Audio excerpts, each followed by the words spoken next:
नमस्कार दोस्तों, मैं आर्यन शर्मा और आप लोग देख रहे हैं आर्यन ऑनलाइन क्लासेस। मेरे प्यारे दोस्तों, आज की इस वीडियो में हम लोग देखने वाले हैं कक्षा 10वीं के इतिहास का दूसरा अध्याय। पहला अध्याय जो है पढ़ा चुके बिल्कुल देसी स्टाइल में, ठीक है। दूसरा अध्याय है समाजवाद एवं साम्यवाद। आइए इसको भी हम लोग शानदार तरीके से समझते हैं। देखिए, समाजवाद एवं साम्यवाद से पहले आप लोग को समझना क्या होगा, पूंजीवाद, ठीक है। क्योंकि समाजवाद एवं साम्यवाद से जो पहले आया था पूंजीवाद आया था, और पूंजीवाद समझना आप लोग के लिए बहुत ही ज्यादा जरूरत है, ठीक है। देखिए, आप लोग जो किताब में पढ़िएगा तो बड़ा बड़ा ढड्ढर मिलेगा, समझ में नहीं आएगा बिल्कुल ही, ठीक है। तो एक छोटा सा लाइन समझिए।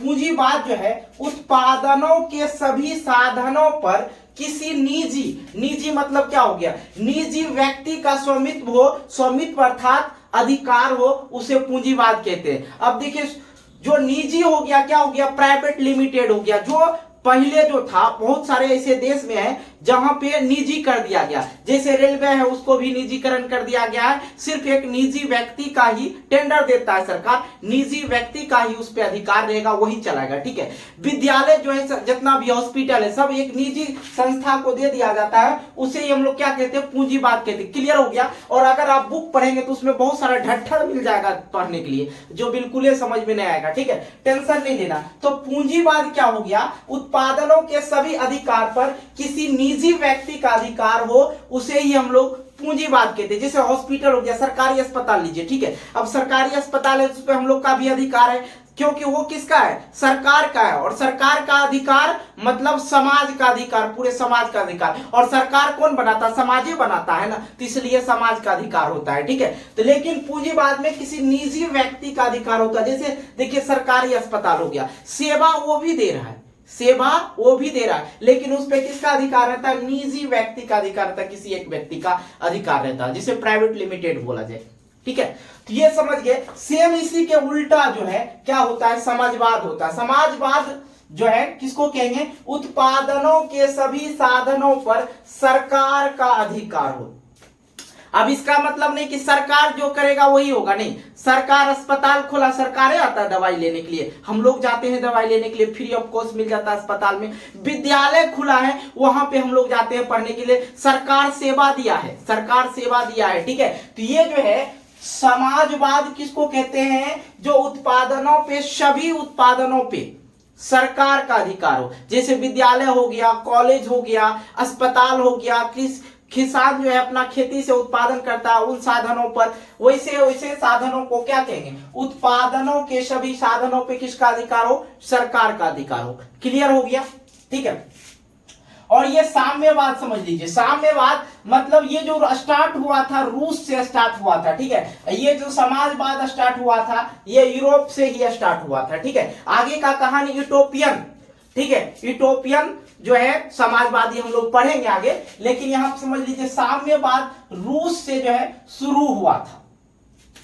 ये भी समाजवाद के तरह ही है, लेकिन इसमें क्या है, इसमें योग्यता के अनुसार कार्य दिया जाता है। आप देखिए, बकलेलवा को दे देंगे ट्रेन चलाने के लिए, तो पटरी के नीचे उतार के चलाएगा, तो दिक्कत हो जाएगा। इसलिए इसमें क्या है, एक नई समाजवादी है, या नई धारणा है, नई विचारधारा है, कह सकते हैं साम्यवाद। इसमें क्या हुआ, ये सभी समाज, ये जो है ये भी समाजवाद के ही तरह है, लेकिन इसमें क्या है, योग्यता के अनुसार कार्य दिया जाता है और योग्यता के अनुसार वेतन भी दिया जाता है। मन समझ में आ रहे हैं, बिल्कुल क्लियर है ना कहीं कोई। अब देखिए, जो पढ़ा लिखल इंसान रहेगा उसको अच्छा काम देगा, जो अच्छी तरह से, अब मान लिया ड्राइवर है, ट्रेन का ड्राइवर है, अब बकलेल को दे देंगे चलाने के लिए, तो पटरी के नीचे उतार देंगे, सिग्नल के बारे में नॉलेज ही नहीं रहेगा, तो दिक्कत हो जाएगा। और उसका वेतन भी कुछ ना कुछ ज्यादा देता। अब इंटर पास वाला को कम वेतन देगा, बीए पास वाला को ज्यादा वेतन देगा। तो ये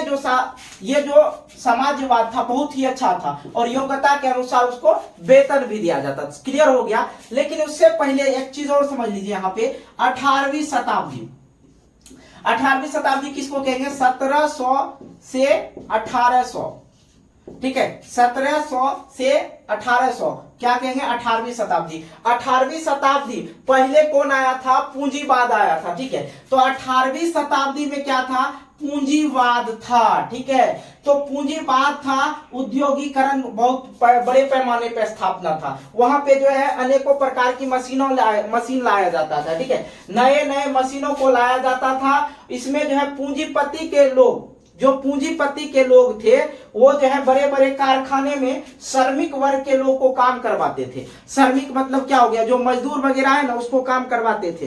कौन, पूंजीपति मतलब अमीर आदमी। अभी आप देख रहे हैं बहुत सारे, ये चीज से क्लियर हो गया। पूंजीवाद में क्या था, एक निजी व्यक्ति का था और उसके अनुसार वो अपना आदमी रखेगा और उनको काम देगा। लेकिन समाजवाद में तो ऐसा कुछ नहीं, सबका अधिकार है, सब अपने अनुसार चलेगा। ठीक है, लेकिन पूंजीवाद में क्या है, पूंजीवाद में क्या है, एक निजी व्यक्ति का है। इसलिए इसमें क्या है, देखिए पूंजीपति के लोग कल कारखाने खोलते हैं और उसमें जो है गरीब गुड़िया आदमी जो है क्या करते हैं, काम करते हैं। ठीक है, लेकिन श्रमिक वर्ग के लोगों को उससे कोई तकलीफ नहीं था कि हम इनके यहाँ काम करते हैं, उनके लिए काम करते हैं। लेकिन अमीर आदमी जो हमेशा गरीब आदमी को दबाते हैं। बात समझ में आ रहा है, हमेशा अगर किसी को दबाया जाता है तो वो गरीब आदमी होता है मेरे प्यारे दोस्तों। तो श्रमिक वर्ग के लोगों का शोषण बहुत होता था। भैया शोषण क्या होता था, समय से अधिक काम करवाता था उनसे। जैसे समय हो गया 6 घंटा काम करना है, किसी भी वर्कर को 6 घंटा सरकारी रूप से काम करने के लिए दिया जाता है। ठीक है, लेकिन उससे 8 घंटा 10 घंटा काम करवाता था, वेतन में भी देने में बड़ा कटौती करता था, पैसा नहीं देता था। तो कितना तकलीफ होगा भाई, गरीब आदमी है तो बहुत ज्यादा दिक्कत होगा।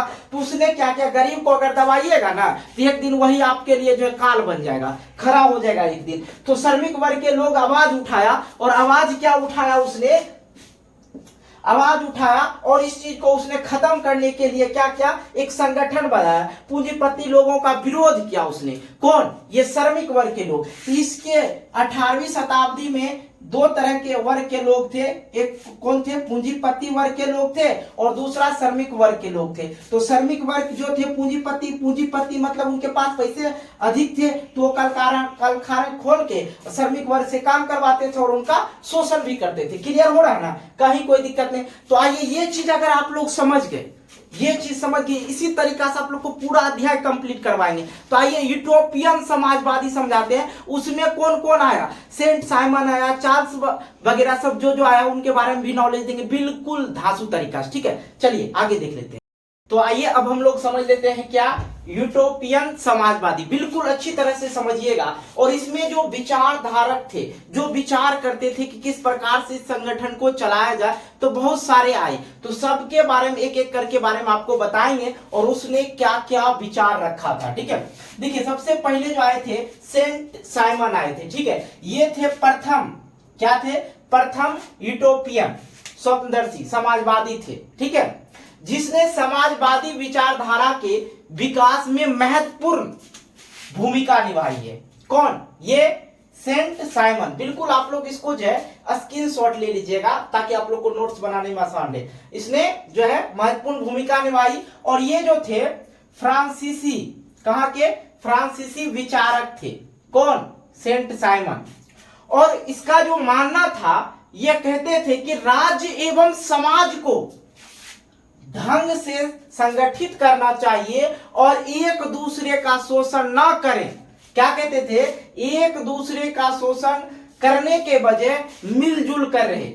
ठीक है, और इसने बोला प्रत्येक को योग्यता तथा क्षमता के अनुसार कार्य तथा वेतन दिया जाए। इनका विचार ये था। बिल्कुल अच्छी तरह समझिए, किसके, सेंट साइमन के। अगर एक बार और सुनना चाहे सुनिए कि प्रथम यूटोपियन समाजवादी, जिसने समाजवादी विचारधारा के विकास में महत्वपूर्ण भूमिका निभाई। और ये सेंट साइमन जो थे फ्रांसीसी विचारक थे।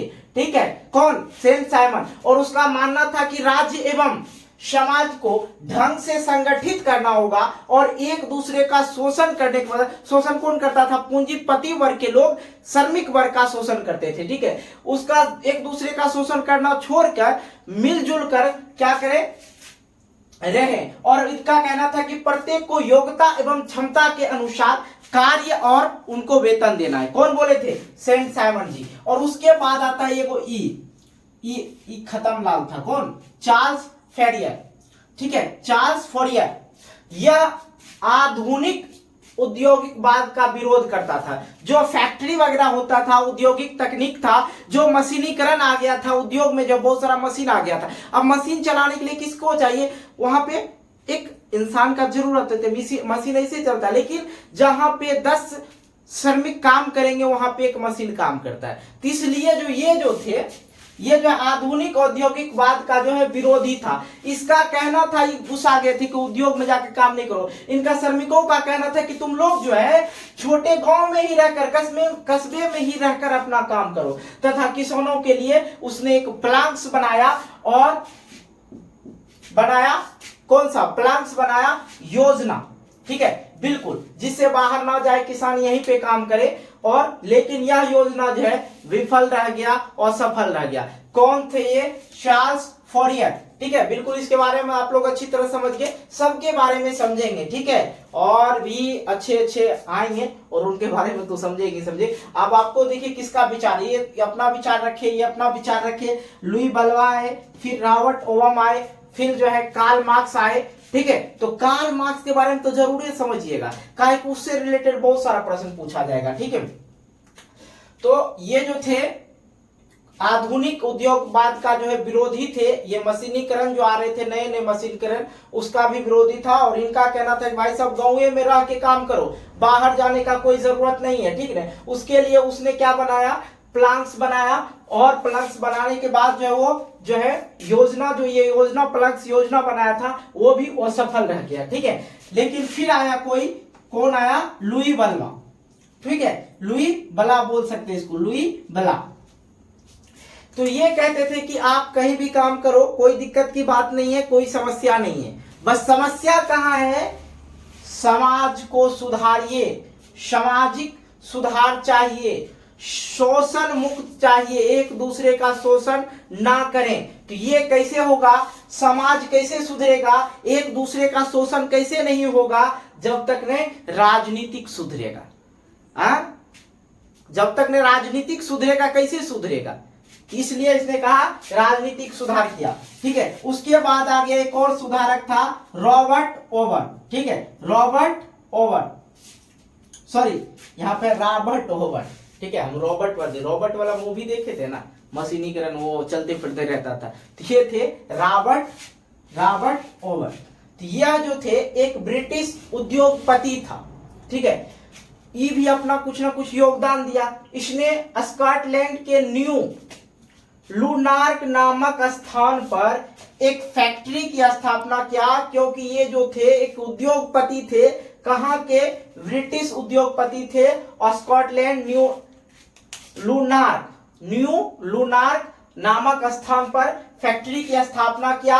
और फैक्ट्री की स्थापना करने का एक ही वजह था, जो श्रमिक लोग हैं, जो गरीब लोग हैं, जिसे खाने पीने के लिए नहीं पुरता है, उस फैक्ट्री में आए और वो काम करे। तो सभी श्रमिकों को अच्छी सुविधा भी उसने दिया, ठीक है, और उसने प्रदान भी किया, सारा सुख सुविधा उसको प्रदान किया। अब देखिए, उसने देखा कि इतना सुख सुविधा दे रहे, कहीं हमारे फैक्ट्री में घाटा तो नहीं लगा। जब उसने देखा कि पहले की तरक्की से उसका तरक्की जो है और भी बढ़ते गया।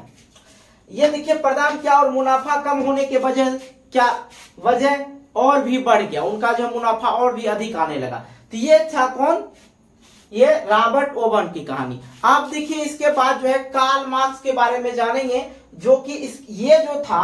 अब कार्ल मार्क्स क्यों आया, कार्ल मार्क्स इसी के वजह से आया, ये थोड़ा सा उल्टा पुल्टा काम करने लगा। जब देखा फैक्ट्री में, अब देखिए सिंपल सी बात है, कोई भी गरीब आदमी है, उनको आप पैसा दीजिएगा ना, इज्जत दीजिएगा ना, बढ़िया से काम करेगा।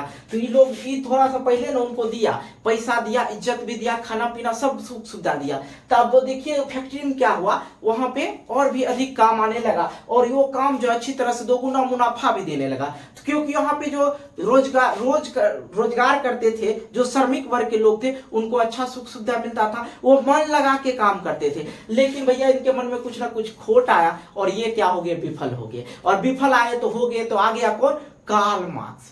तो आइए भाई साहब, अब हम लोग समझेंगे कार्ल मार्क्स के बारे में। इसके बारे में समझ गए आप लोग, Saint Simon, Charles Fourier, Louis Blanc, Robert Owen के बारे में समझ गए। अब समझेंगे कार्ल मार्क्स, ठीक है।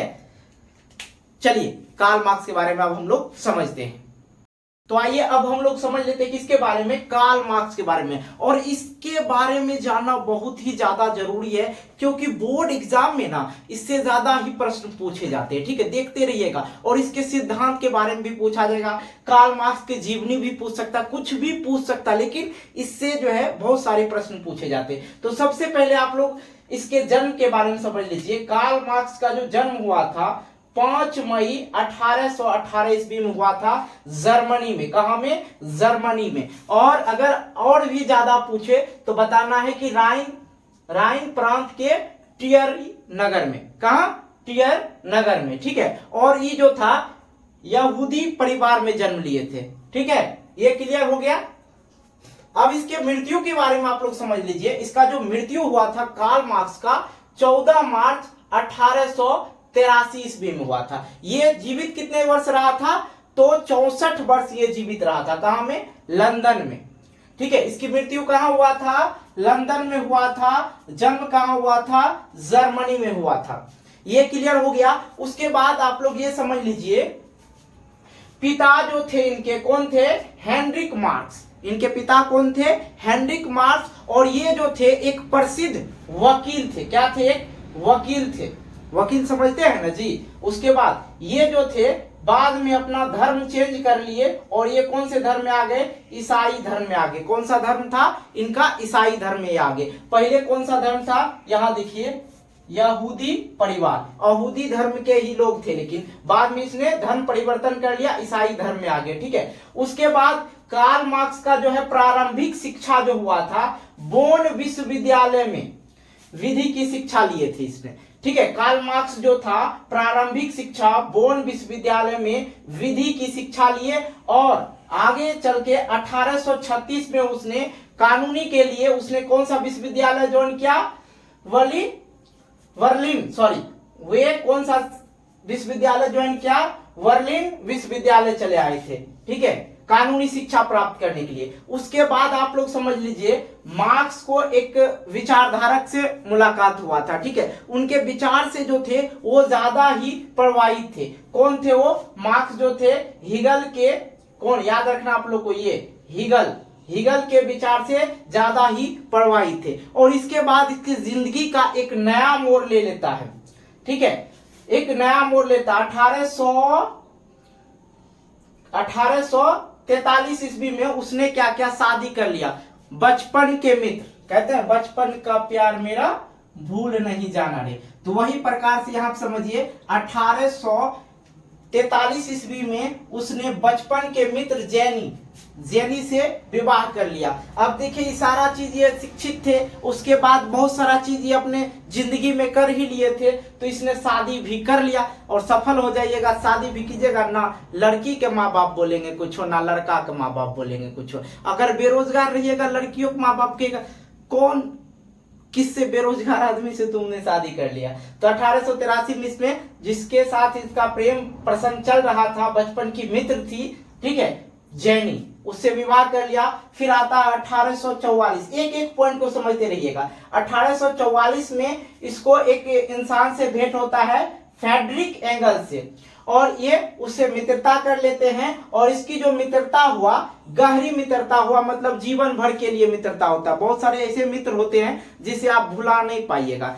लड़का ही ऐसा मत समझिए कि लड़की ही मित्र होती है, लड़का ऐसा मित्र होते हैं जो आपके लिए जान दे देंगे। ठीक है, यहाँ जान देने की जरूरत नहीं है। ये जो था जीवन भर के लिए एक दूसरे का मित्र रहा, गहरी मित्रता थी। और 1844 की कहानी समझ लिए। अब 1848 में दोनों ने मिलकर, कौन? फ्रेडरिक एंगल्स और कार्ल मार्क्स ने मिलकर साम्यवाद, ठीक है, साम्यवादी घोषणा पत्र प्रकाशित किया था। ठीक है, साम्यवादी घोषणा पत्र प्रकाशित किया था। इससे क्या फायदा होता? सबको जो है जितना जिसकी योग्यता होती उनके अनुसार उनको वेतन देता, और उनको समय पे काम मिलता। समय पे काम की मिलेगा, समय वहां पे जो है क्या होता था, आप लोग को मैंने बताया था कि अधिक समय लेता था और वेतन वो नहीं देता था। इसलिए इसने क्या किया?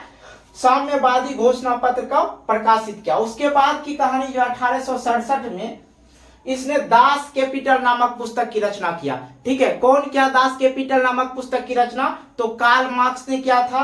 कब किया था? 1867 ईस्वी में किया था। याद रखना, ऑब्जेक्टिव में पूछा जाता है। नामक पुस्तक की रचना किया, जिसे समाजवादियों का बाइबिल, ठीक है, समाजवादियों का बाइबिल कहा जाता है। आप देखिए, जिस प्रकार हम लोग के लिए जो एक बुक होता है, कौन सा, हिंदू धर्म के लिए एक बुक होता है गीता, ठीक है, और उसी प्रकार से ईसाई धर्म का जो है एक शुद्ध बुक होता है, कौन सा? बाइबिल। उसे मानते हैं, रामायण महाभारत गीता हम लोग पढ़ते हैं ना, तो उसी प्रकार से ईसाई धर्म के जो लोग होते हैं वो बाइबिल पढ़ते हैं। ठीक है, तो ये थे उनके पर्सनल मैटर, पर्सनल चीज। ठीक है, ये चीज ये समझ गए। अब कार्ल मार्क्स का कुछ सिद्धांत है, उसको भी हम लोग समझेंगे। कार्ल मार्क्स का सिद्धांत, ठीक है, तो द्वैतात्मक भौतिकवाद का सिद्धांत दिया था। द्वैतात्मक भौतिकवाद का सिद्धांत इसलिए दिया था, वहां पे जो गरीब लोग था उसको जो है उनका जो है वो शोषण करते थे पूंजीपति लोग। ठीक है, तो उसने क्या किया, दोनों को बराबर करने के लिए क्या क्या, द्वैतात्मक भौतिकवाद का सिद्धांत दिया। उसके बाद आता है दूसरा नंबर, वर्ग संघर्ष का सिद्धांत। अब जो जितना संघर्ष करेगा उसको आगे उतना बढ़ावा दिया जाएगा। ठीक है, उसके बाद आता है तीसरा, इतिहास का भौतिकवाद का सिद्धांत। तो इतिहास का भौतिकवाद का सिद्धांत इसलिए इसने दिया क्योंकि जो पहले था, जो पूंजीपति लोग थे, श्रमिक लोग को बहुत शोषण करता था, सताता था, उस चीज को, इतिहास को उसने याद दिलाया, उससे प्रेरित किया ताकि उसे याद रहे और वो और भी ज्यादा मोटिवेट हो और आगे अच्छे काम करे। तो इतिहास का भौतिकवाद का सिद्धांत दिया। उसके बाद आता है मूल्य एवं अतिरिक्त मूल्य का सिद्धांत। तो वहां पे जो पूंजीपति लोग थे, काम करवा लेते थे, उनको पैसा नहीं देते थे, तो इसने क्या किया, मूल्य मतलब जितना जिसकी योग्यता होगी उनको उसके अनुसार पैसा दिया जाए। ठीक है, उसके बाद आता है राज्यहीन एवं वर्गहीन समाज की स्थापना। इसका पांचवा सिद्धांत था राज्यहीन एवं वर्गहीन समाज की स्थापना। अब इसमें क्या हुआ, पूंजीपति वर्ग के लोग और श्रमिक वर्ग के लोग, अब दो कैटेगरी के लोग था और दोनों में बहुत ज्यादा दिक्कत होता था। पूंजीपति लोग जो थे वो वर्गहीन, जो कौन थे, श्रमिक लोग थे, उनका बहुत ही ज्यादा शोषण करता था। इसलिए दोनों को एक करने के लिए क्या क्या, राज्यहीन एवं वर्गहीन समाज की स्थापना किया। और उसके बाद की जो कहानी आती है 1864 ईस्वी में। 1864 ईस्वी में कार्ल मार्क्स ने प्रथम अंतरराष्ट्रीय संघ की स्थापना किया। एक एक पॉइंट को याद रखना है। ठीक है, उसके बाद 14, यहां देखिए 14 जुलाई 1889 ईस्वी में, 14 जुलाई 1889 ईस्वी में। ठीक है, अब देखिए इसका मृत्यु कब हो गया था, 1883 ईस्वी में। लेकिन इसी के अनुसार, कार्ल मार्क्स के अनुसार ही 14 जुलाई 1889 ईस्वी में पेरिस में एक सम्मेलन हुआ जिसमें 400 प्रतिनिधियों ने भाग लिया। इसे ही द्वितीय अंतरराष्ट्रीय संघ का स्थापना कहा जाता है। और उसी में उसका, उसी के अनुसार, कार्ल मार्क्स के अनुसार ही यह स्थापना हुआ था। तो पहला जो था वो खुद कर लिए थे, वो खुद कर दिए थे। कौन? कार्ल मार्क्स ने 1864 ईस्वी में। जब 14 जुलाई 1889, ठीक है, 14 जुलाई 1889 में, उससे पहले ही कितना दिन, 6 साल पहले ही उसकी मृत्यु हो गई थी। उसी के अनुसार जो है, जिसमें 400 प्रतिनिधियों भाग लेकर उसने क्या किया, द्वितीय अंतरराष्ट्रीय संघ की स्थापना कर दिया। इसके बाद इसी के अनुसार जब वहां पे, जब कार्ल मार्क्स की मृत्यु हो गई, तो फिर से वहां पे क्या हुआ, जो श्रमिक लोग थे, जो गरीब लोग थे, जो किसान वर्ग के लोग थे, फिर से उसके साथ शोषण स्टार्ट हो गया। तो सहता नहीं है इंसान, जब गरीब को ज्यादा सताइएगा ना, या तो मार डालेगा या मर जाएगा, दो ही काम करेगा। तो उसने क्या किया, फिर से अपना एक और संगठन बनाया, सबसे विचार मिलाया, और उसने क्या किया, 1 मई 1890 ईस्वी को, 1 मई 1890 ईस्वी को सारे यूरोप के लोग और अमेरिका में, ठीक है, यूरोप और अमेरिका में लोग जो है, श्रमिक वर्ग के जो लोग थे, किसान वर्ग के लोग थे, जो मजदूरी करते थे, उसने हड़ताल कर दिया। भैया हम फैक्ट्री जाएंगे नहीं और तुम्हारा काम होगा ही नहीं।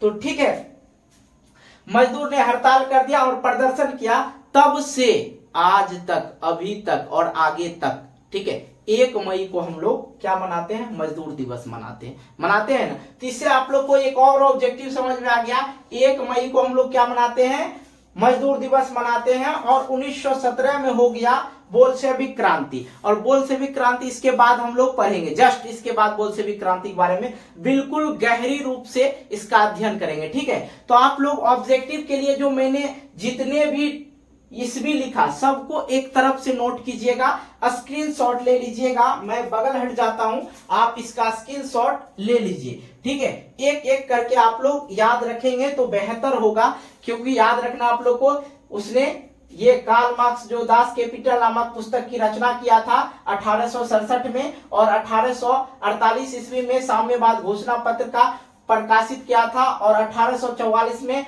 फ्रेडरिक एंगल्स से मित्रता हुई थी, और 1843 ईस्वी में बचपन के प्यार और बचपन की मित्र बोला जाए उनसे उसने क्या कर लिया, विवाह कर लिया। तो बिल्कुल, और दूसरी चीज ये याद रखना है कि उसका जन्म हुआ था 5 मई 1818 ईस्वी में, ठीक है, जर्मनी में, और राइन प्रांत के टियर नगर में। और उसका जो धर्म था उस समय यहूदी धर्म था। ठीक है, और उसके बाद उसने अपना धर्म जो है चेंज कर लिया था उनके पिता ईसाई धर्म में, तो भी ईसाई धर्म में आ गए थे। मृत्यु की बात करें, यहाँ पे मैंने मृत्यु लिखा 14 मार्च 1883 ईस्वी में लंदन में हुआ था। मैंने पिता के बारे में बहुत व्याख्या किया, लेकिन माता के बारे में व्याख्या नहीं किया। अगर आप लोग जानते हैं तो कमेंट बॉक्स में कमेंट जरूर कीजिएगा, सर कार्ल मार्क्स का माता का क्या नाम था। ठीक है, जो बच्चे कमेंट करेंगे उसका कमेंट को मैं पिन अप करूंगा जरूर। ठीक है, तो अब हम लोग क्या समझेंगे, 1717 की बोल्शेविक क्रांति बिल्कुल अच्छी तरह से। और हाँ, अभी तक यहाँ तक वीडियो देख रहे हैं तो वीडियो अच्छी लग रही है यार, वीडियो का भी लाइक कर दीजिए, नहीं तो आगे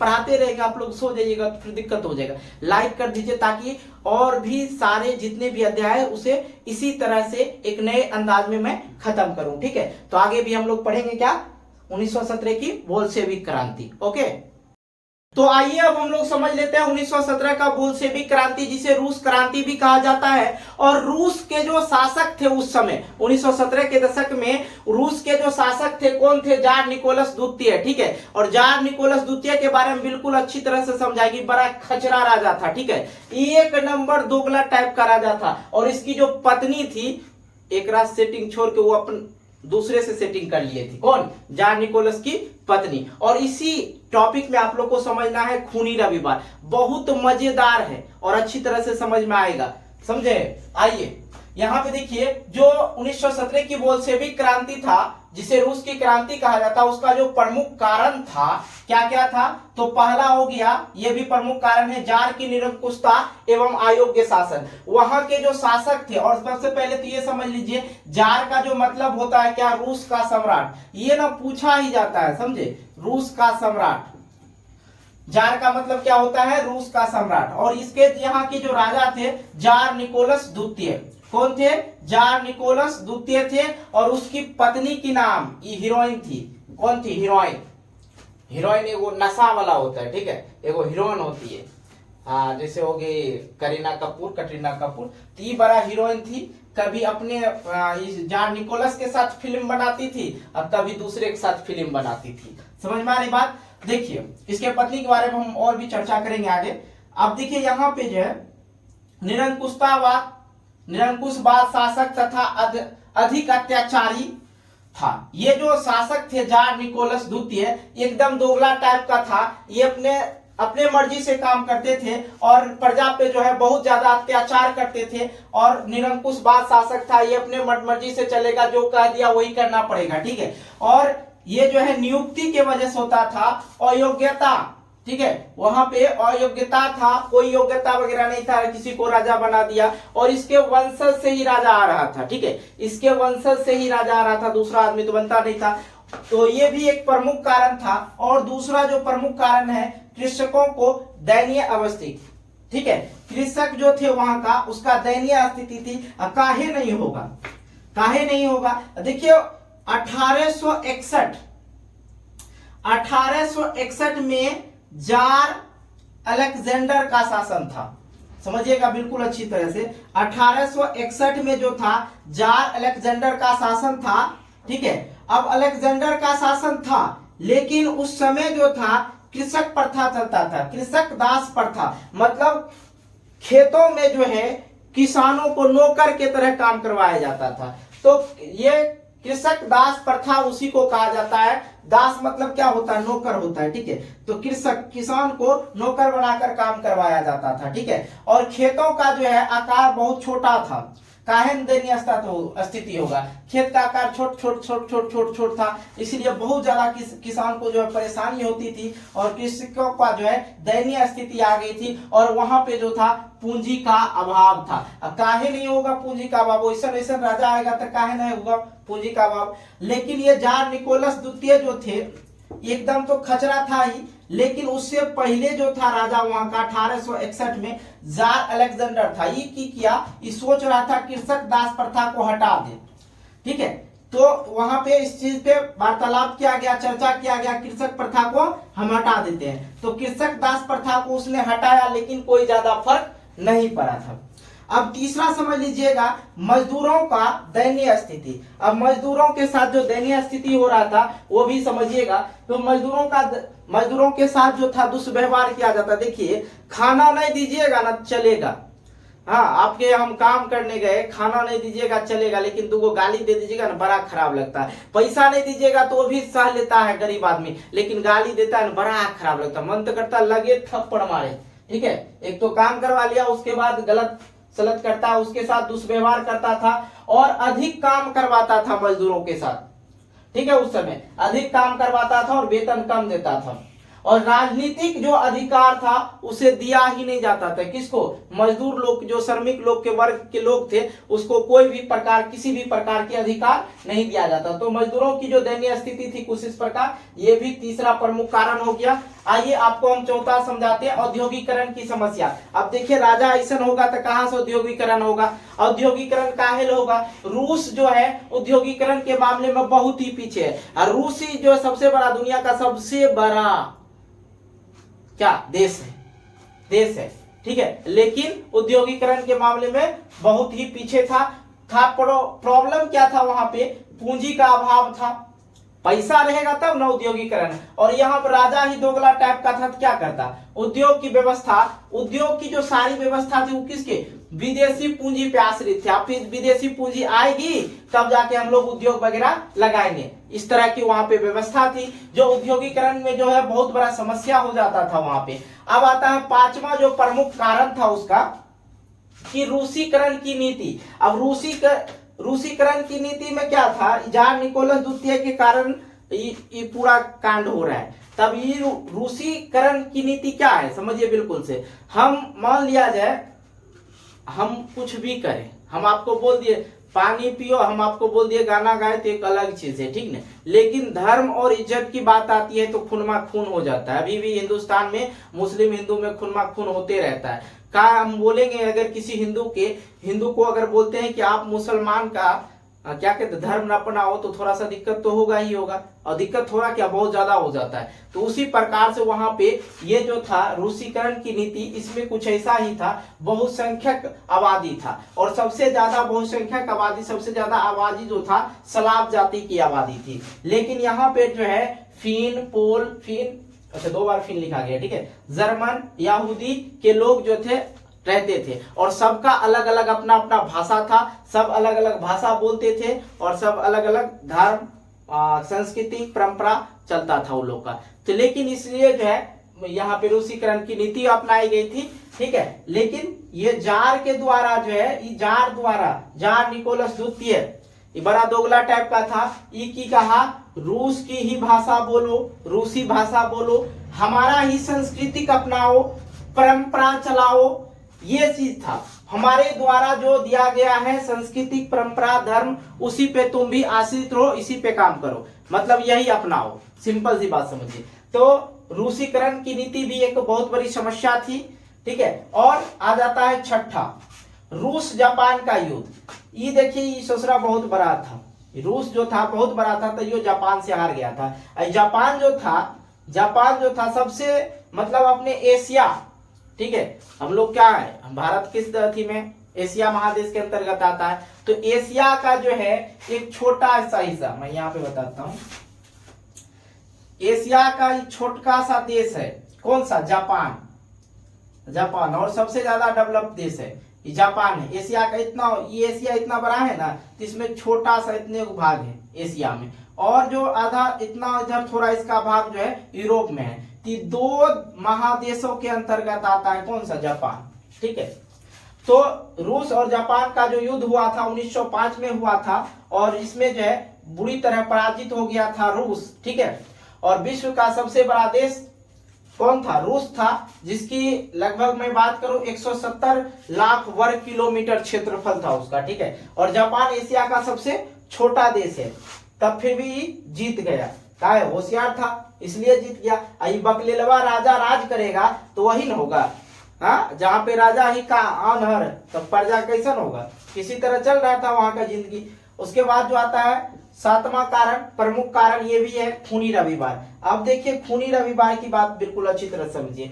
खूनी रविवार जो हुआ था 1905 ईस्वी को हुआ था, और उस दिन रविवार था इसलिए इसका नाम खूनी रविवार रखा गया। लेकिन इतने से ही काम नहीं चलेगा, क्योंकि ये जो है आप लोग को VVI में पूछा जाता है, VVI ले लीजिए। ठीक है, क्योंकि ये पूछा जाता है। अब हुआ था कुछ ऐसा कि जब देखिए यहाँ पे जो है रूस की जनता पराजित हो गई थी, रूस की सेना मर गए थे, बहुत ज्यादा मृत्यु हो रही थी, तो वहां पे जो है बहुत ज्यादा प्रॉब्लम हो रहा था। बाकी इधर मैंने चीज बताया आपको कि किस तरह से वहां के जनता जो है जी रहे थे, मजदूरों के साथ दुश्वार हो रहा था, और बाकी जो किसान वर्ग के लोग थे जो खेती वगैरह करते थे, उनको खेत का आकार छोटा मिलता था, पूंजी का जो था अभाव था, मतलब खाना पीना मिलता ही नहीं था, भूख प्यास चलने लगा। इस समय जब रूस की जनता हार गई तो और सारा वहां पे प्रॉब्लम होने लगा। तो खूनी रविवार जो आया, ये भी प्रमुख कारण इसलिए हुआ कि रूस की जो जनता है एक प्रदर्शन करता है, राजा के विरुद्ध एक प्रदर्शन करना स्टार्ट करता है। ठीक है, तो वो सब रूस की जो जनता है कहाँ चल जाता है, राजा के महल की ओर बढ़ता है प्रदर्शन करते हुए। ठीक है, प्रदर्शन करते हुए राजा की महल की ओर जाता है, और महल का जो नाम था सेंट पीटर्सबर्ग। ठीक है, सेंट पीटर्सबर्ग, और नारा क्या दे रहा था, एक नॉर्मल सा नारा था, रोटी दो रोटी दो। ये राजा जो है बड़ा बोले नहीं एकदम अत्याचारी था बगैर। ठीक है, तो रोटी दो का नारा लगाते हुए जा रहा था। इसने क्या किया, जान निकोलस द्वितीय ने बोला सैनिकों को चला दो गोली। और उन लोग को लग रहा था कि मारने आ रहा है, लेकिन वैसा कुछ नहीं था, वो लोग अपना हक मांगने आ रहा था। भाई कहाँ जाएंगे, आपके राज्य में रहते हैं तो आप ही ना खाना खिलाइएगा। लेकिन इस दूसरा बड़ा हरामी टाइप का था, ऊपर गोली चलवा दिया, और गोली चलवाया तो बहुत ज्यादा वहां पे मृत्यु हुआ। बूढ़े जवान बच्चे सब रहते प्रदर्शन में, सबको गोली से भूंज दिया। और भूंजने के बाद उस दिन जो था रविवार का दिन था, इसलिए इसका नाम खूनी रविवार रखा गया। ठीक है, तो इस चीज से आप लोग इसको याद ही रखेंगे। और आगे जो है 8वां कारण, मैं थोड़ा सा यहीं पे डिटेल्स में बताता हूं आप लोग को। 8वां तत्कालिक कारण जो था, तत्कालिक कारण था प्रथम विश्व युद्ध। प्रथम विश्व युद्ध के बारे में बिल्कुल अच्छी तरह समझ लिया। इसी में पत्नी का जो है कर्मकांड था। 1914 से 1918 तक चला था प्रथम विश्व युद्ध। प्रथम विश्व युद्ध बिल्कुल अच्छी तरह समझिएगा। ठीक है, और ये चीज समझना जरूरी है। तब देखिए यहाँ पे जो रूस में जो लड़ाई वगैरह हो रहा था, रूस के जो राष्ट्र थे एक दूसरे से लड़ाई कर रहा था। इसमें रूस की जनता भी, रूस की सेना भी गया था। तो रूस की जनता पे जो है मतलब बहुत ज्यादा अत्याचार हो रहा था। इनके पास गोली वगैरह था नहीं मारपीट करने के लिए। जो प्रथम विश्व युद्ध हुआ था, समझे, तो उसमें ये भी हाथ दिया था कौन, रूस की सेना, रूस की जनता उसमें अपना हाथ बटेरा था। इसमें जो है सब रूस की जो जनता थी, सैनिक थे, उनका जो है मृत्यु बहुत अधिक स्तर पे होने लगा। तो बहुत ज्यादा तकलीफ हो रहा था। किसको, जार निकोलस को। इस सूरत अपने बगले था, कौन तकलीफ होगा नहीं है ना। तो जो है यहाँ पे 1914 और 1918 के बीच लड़ाई हो रहा था प्रथम विश्व युद्ध। इसमें बहुत ज्यादा दिक्कतें आ रही थी कि भाई क्या होगा, कैसे इस प्रथम विश्व युद्ध को जीता जाए। जीतेगा कि छोटका से जब हार गया, जापान से हार गया, तो प्रथम विश्व युद्ध में थोड़े ना जीत पाएगा। तो बहुत ज्यादा मृत्यु होने के कारण अब ये अपना रुतबा दिखाने लगा। जब रूस की जनता, जो रूस की सेना था, सब मरने लगा अत्यधिक, तो जार के जो अपने हाथ में ले लिया। ये जो जार के जो निकोलस द्वितीय था, सेना का जो है कमान अपने हाथ में ले लिया, सेनापति बन गया। कौन, जार निकोलस द्वितीय, प्रथम विश्व युद्ध के अंतर्गत। अब देखिए इसने क्या किया, सेना का कमान अपने हाथ में ले लिया, अपने हाथ में ले लिया। ठीक है, अब देखिए इधर जो ये तो अपना हाथ में ले ही लिया, कहीं कोई दिक्कत नहीं हुआ। ठीक है। अब आगे ये चला गया लड़ने के लिए, जब चला गया लड़ने के लिए मारा, उधर से मुंह कान फुला रहा था एक लोग जान निकोलस द्वितीय को। इसका जो धर्मगुरु था, इसका जो धर्मगुरु था, धर्मगुरु कौन था? रासपुटिन, हाँ रासपुटिन था। चलिए आप थोड़ा मिटाते हैं। इसका धर्मगुरु था कौन? रासपुटिन। और यहाँ जार निकोलस द्वितीय जो थे ये चले गए थे क्या? प्रथम विश्व युद्ध लड़ाई करने के लिए। और इसकी जो पत्नी थी जरीना के बारे में समझिए। अब ये तो यहाँ पे मुंह फुलवाइए रहा था 1914 से 1918 के बीच में, एक रात तो पीटिए रहा था, कहीं कोई दिक्कत नहीं था, ठीक है। किसको? जार निकोलस द्वितीय को। इधर से भी ये हार गया और बहुत ज्यादा उनका बेइज्जती होने लगा। अरे भाई बहुत जबरदस्त मार मारा था। और ये जो है कहते हैं ना, महिला वगैरह कहियो मतलब विश्वास ना कीजिएगा। महिला देख रहे होंगे वीडियो, उनको थोड़ा लगता हो, लेकिन बात तो उतना नहीं है। लेकिन यहाँ पे वही कुछ हुआ था इसलिए बता रहे हैं, ठीक है। धर्मगुरु कौन थे? रासपुटिन। और इसके साथ जरीना का अफेयर चलने लगा, ठीक है। ये गया इधर और इनको मिल गया मौका। तो जब गए वो बाहर तो ये आंख लड़ाने लगी घर वाला से, धर्मगुरु से। अब धर्मगुरु किसको कहते हैं? मतलब धर्म के रास्ते पे ले चलना। वही ससुरा इसके साथ रासलीला करने लगा, प्रेम चलने लगा। अब प्रेम चलने लगा, दोनों भाग गई, शादी कर ली, ठीक है। अब शादी कर ली तो बहुत ज्यादा दिक्कत होने लगा और भी इस पे थू होने लगा। क्या तू राजा रहेगा रे? तोर पत्नी दूसरे के साथ भाग गया, काहे तुम राजा है? ये चीज था। तो जरीना अपने आप में बहुत ज्यादा, ये भी राजशाही करती थी, बड़ा दोगली टाइप की थी, एकदम हरामी। जरीना जो थी एकदम हरामी टाइप की थी, ठीक है। एक नंबर, अगर मिल जाए थपिया देते, अभी नहीं उस समय। चलिए कोई नहीं। तो आप लोग को 1917 की बोल्शेविक क्रांति, जिसे रूस क्रांति कहा जाता था, उसके जो प्रमुख कारण थे वो समझ में आ गया। उसके बाद आ जाता है लेनिन के बारे में हम लोग बिल्कुल डिटेल से समझेंगे, और उसका भी इसमें कुछ ना कुछ हाथ है, ठीक है। एकरा साथ हाथ नहीं है, मतलब ये रूस की क्रांति में उसका हाथ क्या है ये समझिएगा।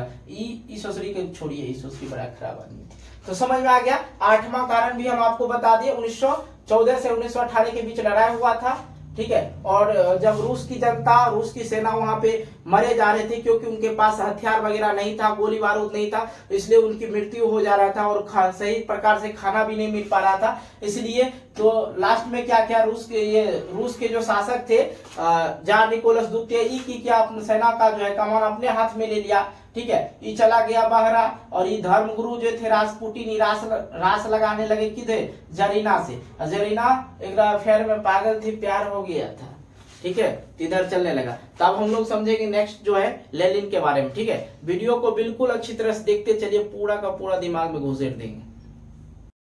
तो आइए अब हम लोग समझ लेते हैं लेनिन के बारे में। 1917 में जो बोल्शेविक क्रांति हुआ था उसमें इसका क्या योगदान रहा, और वहां की जनता को यह इतना खुश कर दिया कि इनको वहां के जनता सब राजा मानने लगे थे, ठीक है। आइए बिल्कुल हम लोग डीपली समझते हैं लेनिन के बारे में, क्योंकि प्रश्न जो है एग्जाम में पूछा ही जाता है, ठीक है। तो लेनिन के सबसे पहले आप लोग जन्म के बारे में समझ लीजिए। इसका जो जन्म हुआ था 22 अप्रैल 1870 ईस्वी में हुआ था, और मृत्यु की अगर मैं बात करूं तो 21 जनवरी 1924 ईस्वी में हुआ था। तो इधर हो गया 30, इधर हो गया 24, 30-24 हो गया, 54 वर्ष जिए थे। लेनिन जो है अपने जीवन काल में सिर्फ 54 वर्ष जिए थे। तो अब देखिए किस प्रकार से लेनिन जो है कहां रूस में अपना पर कदम डालते, अपना पैर डालते, किस प्रकार से देखिए। जब मार्च 1917 ईस्वी में क्रांति हुई तब जर्मनी की सहायता से, किसके सहायता से? जर्मनी की सहायता से कहां पहुंचे? रूस पहुंचे थे, ठीक है। तो जर्मनी की जो है सहायता से यह रूस पहुंच गया। अब रूस की जनता खुश हो गया, कोई तो आया मुझे बचाने के लिए। कौन? रूस की जनता सोचने लगा अब लेनिन आया है तो कुछ ना कुछ मेरे लिए अच्छा ही करेंगे, अच्छा ही सोचेंगे, ठीक है। आते ही वो अपना आक्रोश दिखा दिया, ठीक है। युवा था वो, एक युवा था, और 54 वर्ष में उसने ऐसा चीज किया कि कोई सोच नहीं सकता है, ठीक है। तो उसने घोषणा किया, उसने क्या घोषणा किया ये बिल्कुल अच्छी तरह समझिए। उसने घोषणा किया अभी रूस की जो क्रांति है, रूस की क्रांति अभी खत्म नहीं हुआ है। बोल्शेविक दल में जाके, जो बोल्शेविक दल का गठन हुआ था उसके कार्यक्रम में जाके, बोल्शेविक दल के कार्यक्रम में जाके उसने अप्रैल थीसिस से प्रसिद्ध हो गया। कौन? ये लेनिन। ठीक है, अप्रैल थीसिस से नाम से वह प्रसिद्ध हो गया। ठीक है, उसके बाद आता है लेनिन ने नारा दिया।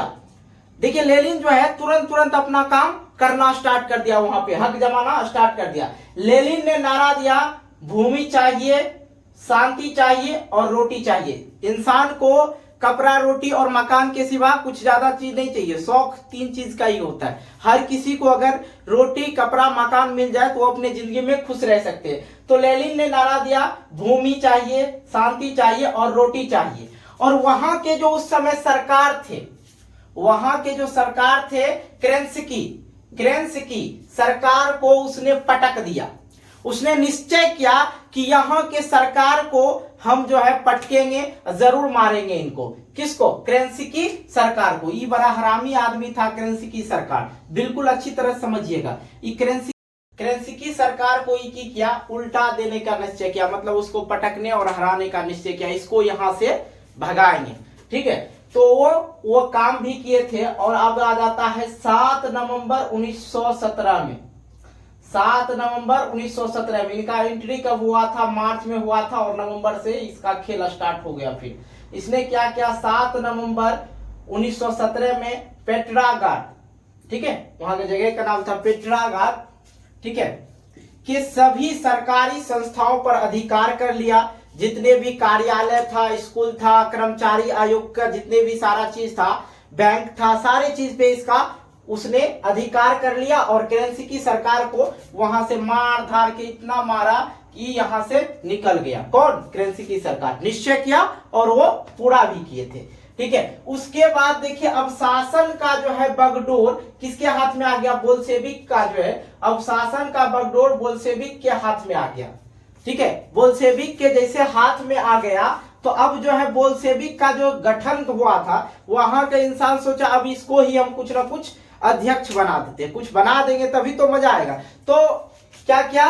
बोल्शेविक के जो संगठन हुआ था उसमें लेनिन को क्या अध्यक्ष बना दिया गया। अब सारा काम जो है लेनिन ही करेगा, यहाँ की सारी देख रेख, मतलब एक तरह से मानिए राजा बन गया। कौन? लेनिन। लेनिन को अध्यक्ष तथा यहाँ पे है यहाँ पे देखिए लेनिन को अध्यक्ष बना दिया और ट्रास्टस्की को क्या बना दिया? विदेश मंत्री बना दिया। अब इसका भी हाथ था, वार एंड पीस का जो लेखक था यही रचना किया था। और बोल्शेविक क्रांति में इसका भी बड़ा योगदान रहा था, वार एंड पीस का। ठीक है, ट्रास्टस्की का। और इसे विदेश मंत्री बना दिया गया। ठीक, उसके बाद आता है एक और चीज, मोर। अब यहां तो शासन वगैरह करने ही लगा। अब देखिए उसी में आ जाता है ब्रेस्ट लिटोवस्क। ठीक है, याद रखना ब्रेस्ट लिटोवस्क की संधि। अब इस संधि के दौरान क्या हुआ? इस संधि के दौरान सोवियत रूस जो था, सोवियत रूस का 1/4 भाग जमीनी हिस्सा जो था उसे गंवाना पड़ गया। ठीक है, गंवाना पड़ गया। और उस समय जो है लेनिन जो था विश्व युद्ध से बाहर आ गया था। लेनिन जो था उस समय विश्व युद्ध से बाहर आ गया था। ये कौन? ब्रेस्ट लिटोवस्क की जो संधि हुआ था उस समय क्या हुआ था? सोवियत रूस का जो 1/4 भाग जमीन था उस पे अधिकार दूसरा लोग करने लगा। ठीक है, उसको गंवाना पड़ गया। तो उस समय की कर रहा था, अब सोचिएगा लेनिन की कर रहा था। लेनिन उस समय विश्व युद्ध से बाहर हो गया था और जो आंतरिक समस्या था उस पे वो अध्ययन करना स्टार्ट कर दिया। ठीक है, आंतरिक समस्या को वो देख रहा था। और इधर जो है ये अमेरिका, जापान, फ्रांस, सोवियत रूस पर आक्रमण कर दिया। कौन कौन आक्रमण किया था? ध्यान से सुनिएगा। अमेरिका, जापान और फ्रांस जो है सोवियत रूस पर आक्रमण कर दिया। और आक्रमण ऐसा तैसन क्या कि गर्दा छोड़ा दिया था। अब गृह क्लेश हो गया, गृह युद्ध हो गया था, अपने आप में लड़ाई चालू हो गया था वहां पे। ठीक है, तो उस चीज को आक्रमण करने के बाद जो है ट्रस्ट की ये जो है ये यहां देखिए ट्रॉट्स्की, यहाँ पे गलत लिखा गया।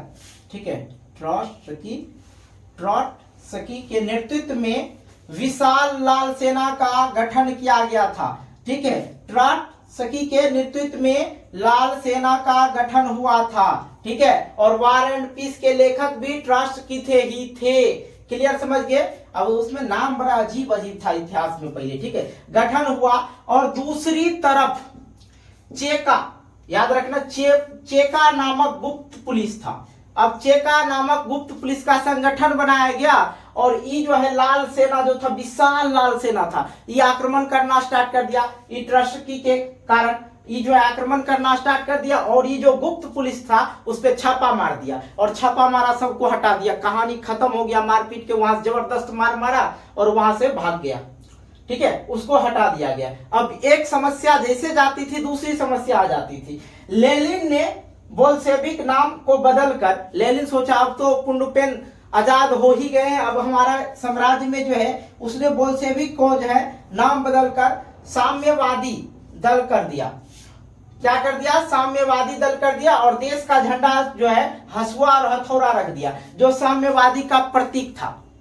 ठीक है, जो साम्यवादी का प्रतीक था। लेनिन क्या क्या, बोल्शेविक दल का जो है नाम बदलकर, बोल्शेविक दल का नाम बदलकर क्या रख दिया? साम्यवादी दल।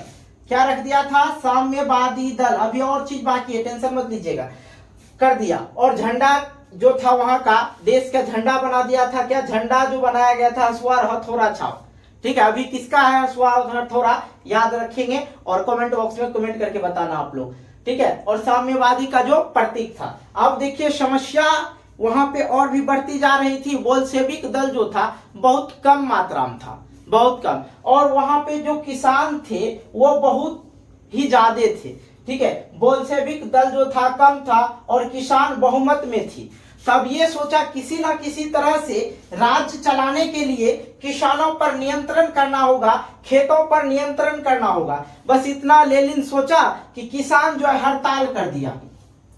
किसान कर दिया, हड़ताल कर दिया। और हड़ताल किया ऐसा तैसन। उस समय था 1910 के शतक से 1920 की बात है, 1910 से 1920 की बात है। तो किसान लोग हड़ताल कर दिया, अन्न वगैरह को जला दिया, अपने अन्न को उसने जलाना स्टार्ट कर दिया। लेनिन का ऐसा कोई थॉट्स नहीं था। लेनिन सोचा कुछ ना कुछ नियंत्रण करे फैक्ट्री वगैरह पे, लेकिन ये जो है कुछ और समझ लिया था किसान। वो फटाक से हड़ताल कर दिया, फैक्ट्री बंद कर दिया। और उसके बाद जो भूखमरी प्यास चलने लगा, बहुत ज्यादा तकलीफ हुआ था। तो बहुत ज्यादा तकलीफ हुआ था तो उसने सोचा अब इस पॉलिसी को हम बदल देते। कौन? लेनिन सोचा अब इस पॉलिसी को हम बदल देते। ऐसे इतना जो काम किया कि कितने समय में ही कर दिया, बहुत कम समय में वहां की रूपरेखा को बदल दिया और बोल्शेविक क्रांति उसने जीत भी कर लिया था। ठीक है, उसने बोल्शेविक क्रांति को जीत भी लिया था, आराम से जीने के लिए चाह ही रहा था। फिर किसान को जो है उसने सोचा अगर राज्य पे कुछ ना कुछ नियंत्रण करें, फैक्ट्री पे जब तक ना नियंत्रण करे, किसानों पे जब तक ना नियंत्रण करे तो कैसे चलेगा। बिल्कुल इसी चीज को देखते हुए उसने क्या क्या किसान के साथ जो है साम्यवादी को लोग, जो किसान लोग जो थे मानने के लिए तैयार ही नहीं थे, तो उसने क्या क्या किसान लोग हड़ताल कर दिया, भूख प्यास मरने स्टार्ट हो गया। जब मरना स्टार्ट हो गया तो उसमें लेनिन सोचा अब हम कुछ ना कुछ तो करें। तो उसने क्या किया? एनसीपी बनाया। ठीक है, एनसीपी, एनईपी था ना, हाँ एनईपी, सॉरी एनईपी, चलिए एनईपी बनाया। अब ये एनईपी क्या होता है? New economics policy. New economics policy, नया आर्थिक नीति बनाया। और नया आर्थिक नीति में उसने क्या क्या किया इसके बाद हम लोग बिल्कुल अच्छी तरह समझेंगे। लेनिन अपने जीवन में जो है बहुत सारे काम किए बोल्शेविक क्रांति के अंतर्गत। नहीं तो पहले का जो दुर्दशा था मैंने आपको पहले भी समझाया है, किस प्रकार से वहां पे क्या क्या चल रहा था, नहीं चल रहा था, बिल्कुल गौर से समझ गए। तो अभी जो था सिर्फ हमने लेनिन के बारे में बताया और उसके बाद हम आपको बताएंगे ये जो है एनईपी क्या होता है, एनईपी में कितने रूल्स उसने लागू किया। उसके बाद जो है लेनिन की मृत्यु हो जाती है और लेनिन की जो मृत्यु होगी उसके बाद वो उत्तरदायी किसी और को देता, अपना जो है राजपाट किसी और को सौंप देता है। उसके बाद बोल्शेविक क्रांति के प्रभाव के बारे में बताएंगे।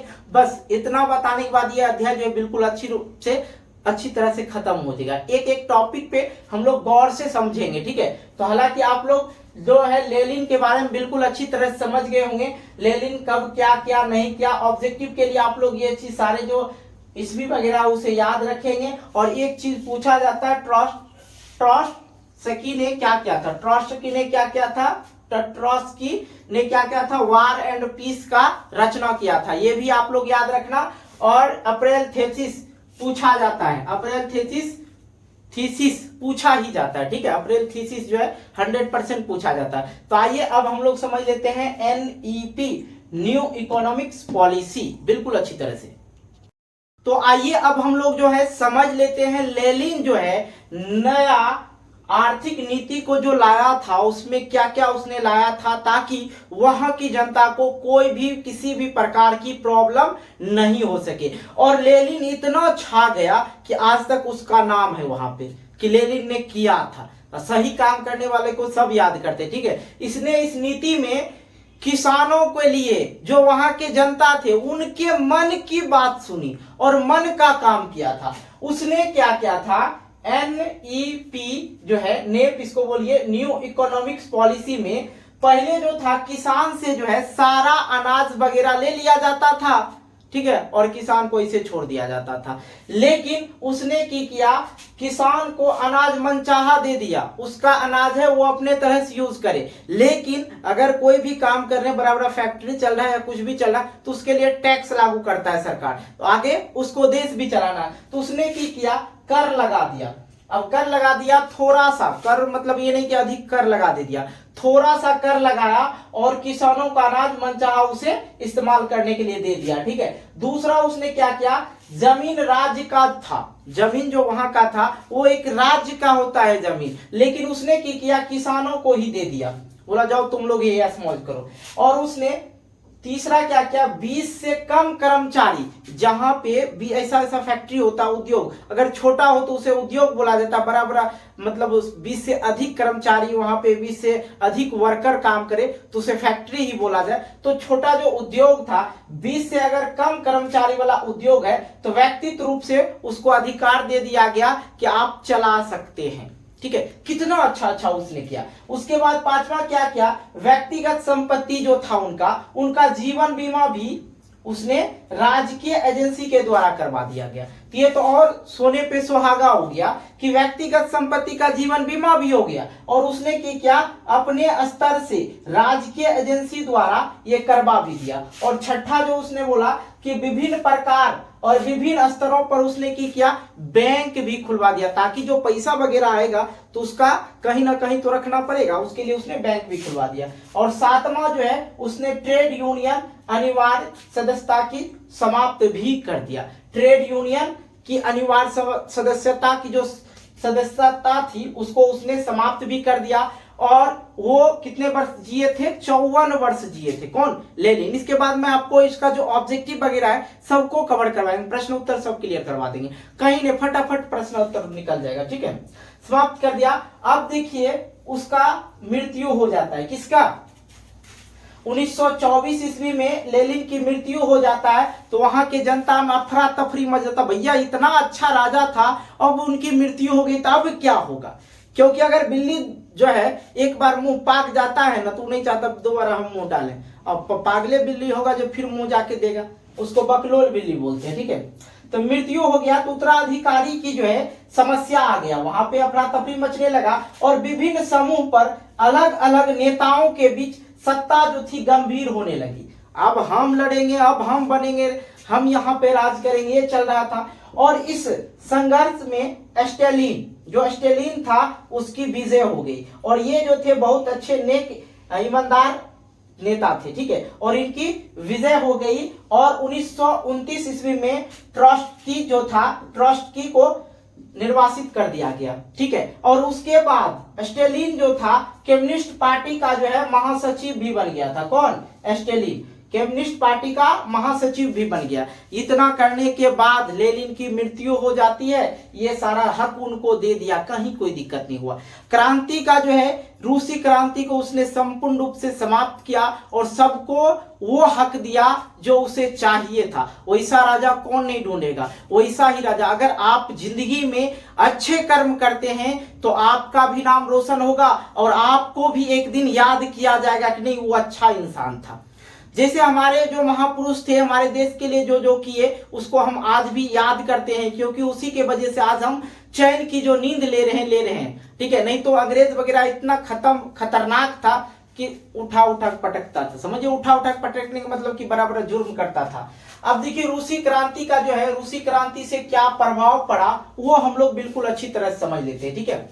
अब देखिए रूस में जो है 1917 में जारशाही शासन चलता था। जारशाही और उसके शासक जार का मतलब क्या होता है, रूस का सम्राट, याद रखना। और जारशाही शासन चलता था, जार निकोलस द्वितीय का शासन चलता था, ठीक है। लेकिन अब जो है लोकतांत्रिक चलने लगा, अब साम्यवादी शासन चलने लगा वहां पे, ठीक है। और उसके बाद जो है रूस में सर्वाहारी वर्ग का सत्ता के लोग भी शासन में हिस्सा लेने लगे। सर्वाहारी अर्थात मतलब श्रमिक लोग जो थे, किसान लोग जो थे, गरीब लोग जो थे, वो भी अब सत्ता में अपना हक लेने लगा। वो भी अब उस चीज सत्ता के लिए खड़ा हो सकते थे, हिस्सा लेने लगे। अब उसने तीसरा काम किया कि विश्व को जो है, उसके बाद क्या हुआ, मतलब रूसी क्रांति के प्रभाव के बाद क्या हुआ, विश्व जो है दो भाग में बट गया। एक हो गया पूंजीवाद विश्व, जो अमेरिका के द्वारा चलाया गया था, ठीक है। जो पूंजीवादी लोग थे वो अमेरिका इधर टपक गए। अब बाकी जो साम्यवादी लोग थे, साम्यवादी विश्व जो थे वो रूस में थे।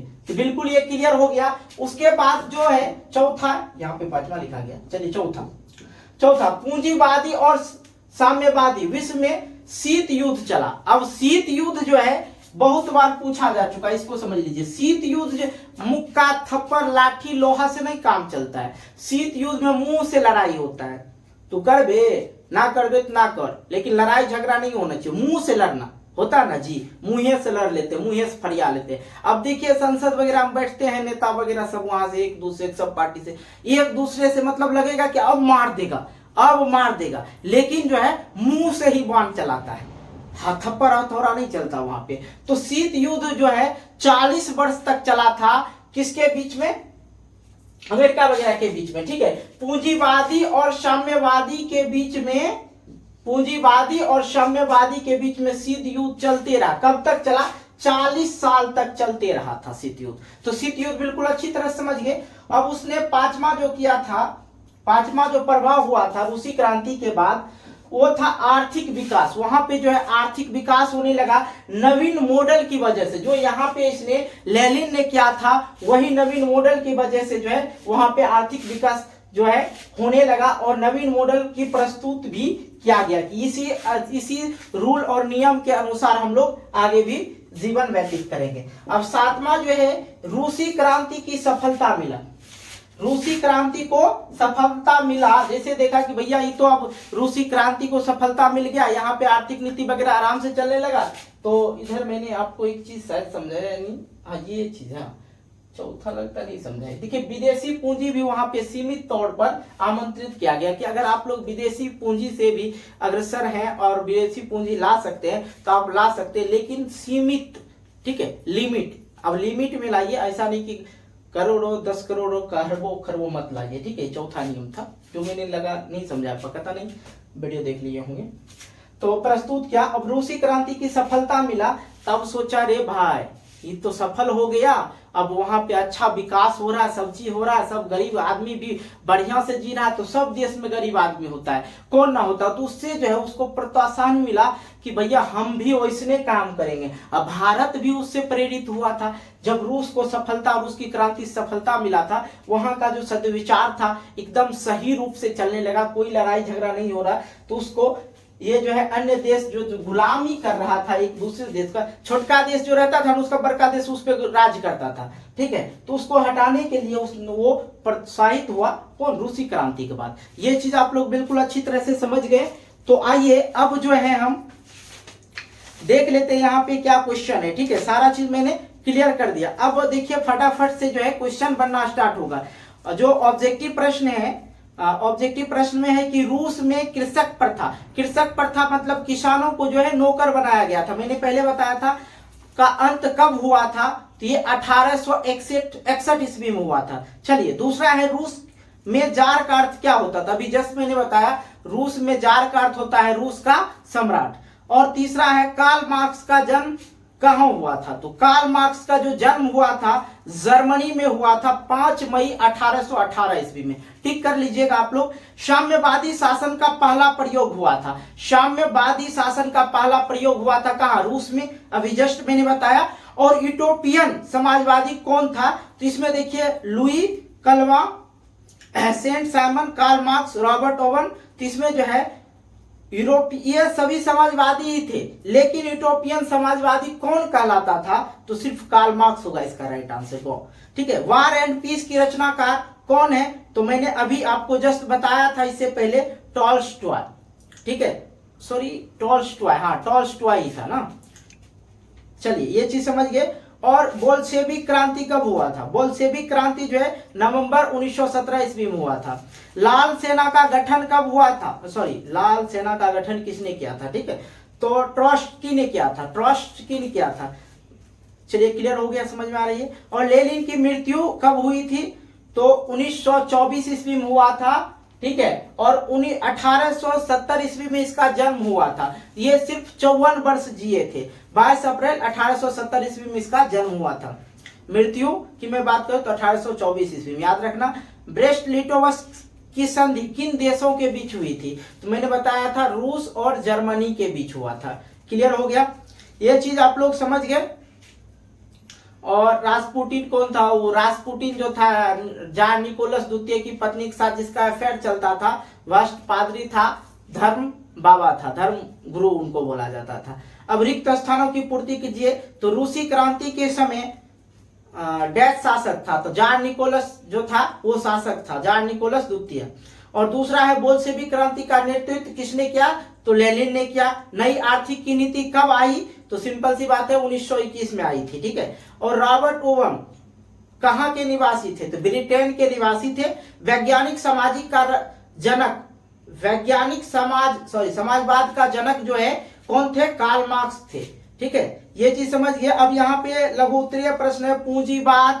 अब पूंजीवाद में मैंने आप लोग को बहुत सारी चीज बता दिया। पूंजीवाद में किसी जो एक ही व्यक्ति का निजी हो, उसी का अधिकार हो, निजी अधिकार को पूंजीवाद कहते हैं। मैंने बताया खूनी रविवार 1905 में हुआ था, मैंने आप लोग को इसके बारे में पूरा डिटेल से बताया था और आप लोग को याद भी होगा। अक्टूबर क्रांति भी बताया। सर्वहारी वर्ग किसे कहते हैं, श्रमिक वर्ग को कहते हैं, किसान को कहते हैं। क्रांति से पूर्व रूसी किसानों की स्थिति कैसी थी, तो बहुत ही ज्यादा दयनीय थी। ये सारा चीज हो गया। और लघु उत्तरीय प्रश्न है रूसी क्रांति के 2 कारणों का वर्णन कीजिए। ये सारे जो आप लोग आराम से बना सकते हैं, कहीं कोई दिक्कत नहीं। अब यहाँ पे सम्मिलित करें, मिलान करने वाला दास कैपिटल किसने लिखा, कार्ल मार्क्स ने लिखा।